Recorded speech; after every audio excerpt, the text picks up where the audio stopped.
নির্ধারিত সময়ের মধ্যে প্রয়োজনীয় কাগজপত্র রিটার্নিং কর্মকর্তার কার্যালয়ে জমা দিলেও কাগজপত্র না দেখেই মনোনয়নপত্র বাতিলের ঘোষণা দিয়ে তড়িঘড়ি করে সভাকক্ষ ত্যাগ করেন কুড়িগ্রামের জেলা প্রশাসক অন্নপূর্ণা দেবনাথ।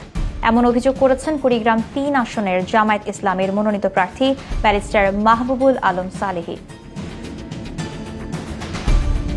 জেলা রিটার্নিং অফিস সূত্রে জানা যায়, শুক্রবার দ্বৈত নাগরিকত্ব সংক্রান্ত অভিযোগের কারণে যাচাই বাছাইয়ের সময় ব্যারিস্টার সালেহীর মনোনয়নপত্র স্থগিত করা হয়। পরে প্রয়োজনীয় কাগজপত্র জমা দেওয়ার নির্ধারিত সময়ের মধ্যে প্রয়োজনীয় কাগজপত্র সহ রিটার্নিং কর্মকর্তার কার্যালয়ে উপস্থিত হন ব্যারিস্টার সালেহী, কিন্তু কাগজপাতি না দেখেই সভাকক্ষ ত্যাগ করেন জেলা প্রশাসক।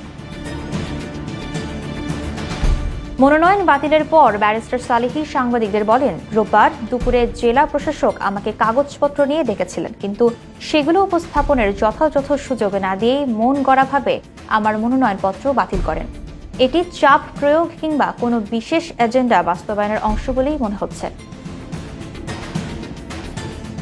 মনোনয়নপত্র বাতিলের এই সিদ্ধান্ত ঘিরে রাজনৈতিক অঙ্গনে ব্যাপক আলোচনা এবং সমালোচনা শুরু হয়েছে।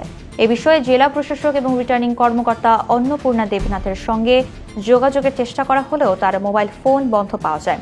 তবে জেলা রিটার্নিং অফিসের ভারপ্রাপ্ত কর্মকর্তা এবং সহকারী কমিশনার আবু বকর সিদ্দিক বলেন, দাখিল করা মনোনয়নপত্রে অসঙ্গতি থাকায় সেটি অবৈধ ঘোষণা করা হয়েছে। তবে প্রার্থী চাইলে আইন অনুযায়ী নির্ধারিত সময়ের মধ্যে আপিল করতে পারবেন।